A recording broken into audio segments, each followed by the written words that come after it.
इंतहाई काबिल एहतराम कोऑर्डिनेटर बराए वज़ीर आज़म इख्तियार वली साहब और PTI के रहनुमा अजहर सिद्दीक साहब मेरे साथ हैं। प्रोग्राम का आगाज़ जो है कोऑर्डिनेटर वज़ीर आज़म इख्तियार वली भाई से करता हूँ। इख्तियार साहब अस्सलाम वालेकुम। वालेकुम अस्सलाम भट्ट साहब।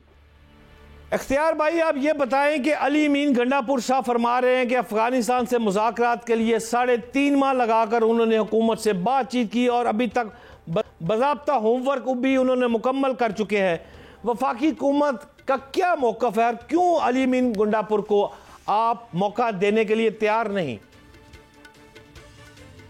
भट्ट साहब, आपका बहुत शुक्रिया। हम तो चाहते हैं कि अमन आए, कहीं से आए, किसी के हाथ से आ जाए, किसी भी रास्ते से आ जाए, खिड़की से आए, रोशनदान से आए, किसी कहकशां से आ जाए, दरवाजे दरीचे से आ जाए।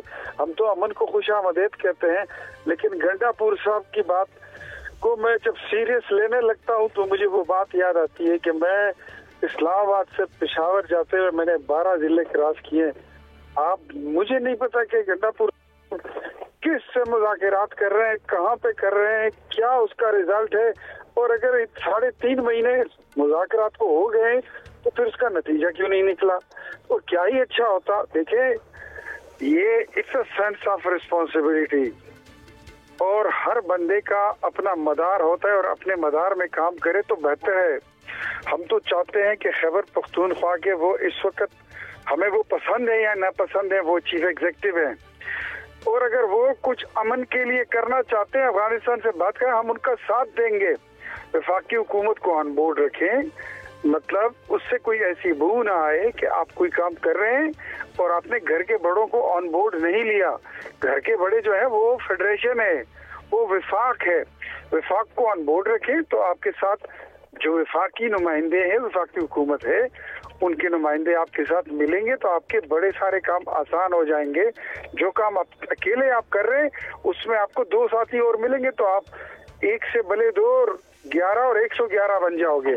तो मेरे ख्याल में ये वन मैन शो और सोलो फ्लाइट वाली जो आदत है इनको छोड़ देनी चाहिए। और हम चाहते हैं अफगानिस्तान के साथ हमारे तो बहुत क्लियर, बड़ा शॉर्ट और बड़ा वाज़े मौक़िफ़ है कि अफगानिस्तान की सरजमीन पाकिस्तान के खिलाफ इस्तेमाल नहीं होनी चाहिए। और हम उनको एश्योरेंस दे सकते हैं कि बल्कि देते हैं कि पाकिस्तान की सरजमीन अफगानिस्तान के खिलाफ कभी इस्तेमाल नहीं होगी। और अमन जो है वो जितना आपका हक है वो उतना हमारा हक है। हमने जितना कंट्रीब्यूट किया है अफगानिस्तान में अमन के लिए, मेरे ख्याल में शायद अफगानिस्तान के बाद अगर इस रुई जमीन पर कोई दूसरा मुल्क है तो वो पाकिस्तान है। जितना हमने अफगानिस्तान के भाइयों को अपने सीने में हमने जगह दी, अपने दिलों में हमने जगह दी, अपने मुल्क में जगह दी, खैबर पख्तूनख्वा में उनको जगह दी, पाकिस्तान में पूरे उनको जगह दी। यहाँ पर सिर्फ रहने को घर नहीं बल्कि कारोबार किया। आज मैक्सिमम अगर आप देखें तो खैबर पख्तूनख्वा में मेन बिजनेस हब जो है वो अफगानिस्तान के लोग चलाए। इख्तियार भाई, यहाँ तक तो आपकी बात मुझे समझ आ रही है। मेरी राय के मुताबिक जो सूबा KPK में गंडापुर साहब चला रहे हैं वो काफ़ी बेहतर है और उसमें उन्होंने ये भी फरमा दिया कि करप्शन जो अगर कोई कर रहा है तो इसको ईंट मारने वाली बात भी आपने सुन चुके हैं। तो यार मौका दे ना यार, सारी क्या जुल्म कर रहे हैं वैसे आप इख्तियार भाई? मैं ईंट लेके फिर रहा हूँ, मुझे तकरीबन कोई 9 महीने हो गए। मुझे वो ईंट जिसको मारनी है उसको वो मुझे मिल नहीं रहा। इतना बड़ा स्क्वाड है उसके पास, इतनी पुलिस उससे इर्द गिर्द में रखे हुए हैं कि उसको मेरा हाथ तो मेरी ईंट पहुंच नहीं पा रही है। नहीं, ये क्या बात कर रहे हैं आप? किसको ईंट मारने की बात कर रहे हैं? वो कह रहे हैं कि जो करप्शन करता है उसको ईंट मारें। आप किसको मारना चाह रहे हैं? मैं भी वही कह रहा हूँ, जो जिसने वजारतें बेची है, जिसकी हुकूमत में यहाँ पर सेक्रेटरियों की और कमिश्नरों की सीटें बिकती हैं।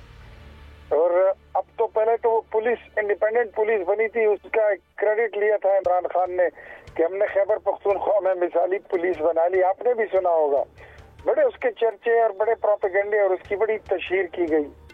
अब पता चला कि आज से 2.5 महीने पहले इन्होंने उस पुलिस एक्ट को वापस कर दिया है और वो इख्तियारात पुलिस से ले लिए। पुलिस दोबारा पॉलिटिसाइज हो गई है।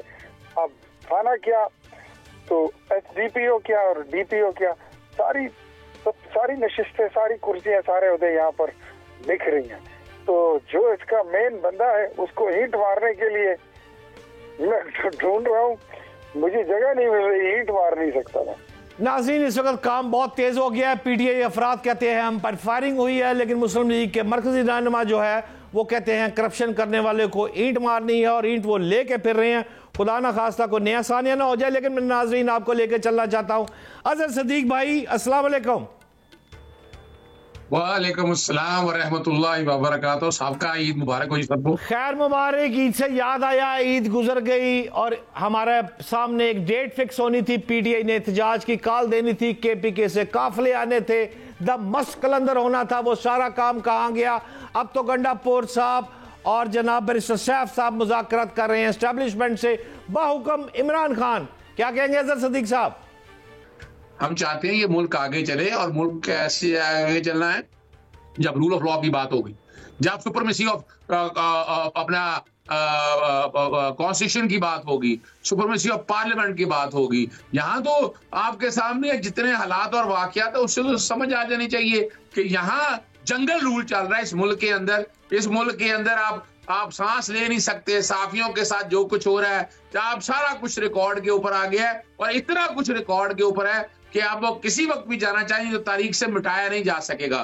तो हम बिल्कुल, जैसे अगर इमरान खान चाहेंगे, वो चाहेंगे कि एस्टैब्लिशमेंट से और किसी लाइन के ऊपर अगर वो बात करनी है तब की बातें। अभी तक इमरान खान साहब की तरफ से कोई ऐसी बात नहीं है, तो हम किसी मुज़ाकरात वगैरह का तो सवाल ही पैदा नहीं होता। दुरुस्त कह रहे हैं अजहर सिद्दीक साहब, मुज़ाकरात की फिलहाल आपके बकौल कोई बात नहीं। इख्तियार साहब, हमें तो यही आवाजें आ रही हैं कि मुज़ाकरात शुरू हो चुके हैं, सख्ती से तरदीद कर रहे हैं मेरे भाई अजहर सिद्दीक साहब कि कोई ऐसी बात नहीं है, कोई मुज़ाकरात नहीं है। क्या आप एग्री हैं मेरी बात से? देखिए, ये इनको मेरे ख्याल में अजहर सदीक साहब जो है, इनको नहीं पता कि हालात क्या है और वाकयात क्या है, अंदर क्या है, बाहर क्या है। इमरान खान गुज़श्ता 2 साल से तरले कर रहा है कि मेरे से कोई बात करे। ये कमेटी उसने पहली बार नहीं बनाई, ये इलेक्शन के फौरन बाद भी बनाई थी, जिसमें कुछ और लोग थे, आपको याद होंगे, जिसमें पीटीआई के फला बंदे जो है ये एस्टेब्लिशमेंट से बात करेंगे। और अब उन्होंने एक और कमेटी बना दी है। फिर उन्होंने बराह रास्त बयानात दिए थे। बात यह है कि आपने मुल्क तोड़ने की साजिश की थी। 9 मई के वाकयात में, मैं अभी रेडियो पाकिस्तान पेशावर से आया हूँ, अजहर सदीक साहब मैं आपको दावत देता हूँ, उसको देखें। वहाँ पर वो फुटेज भी पड़ी है, आपके लोग, आपके कारकुन, उनकी फुटेज पड़ी है, जिन्होंने उस रेडियो पाकिस्तान को आग लगा दी थी 9 मई को, और वहाँ से जिंदा लोगों को दूसरी और तीसरी मंजिल से लगी हुई आग से उनको छलांगे मारनी पड़ी।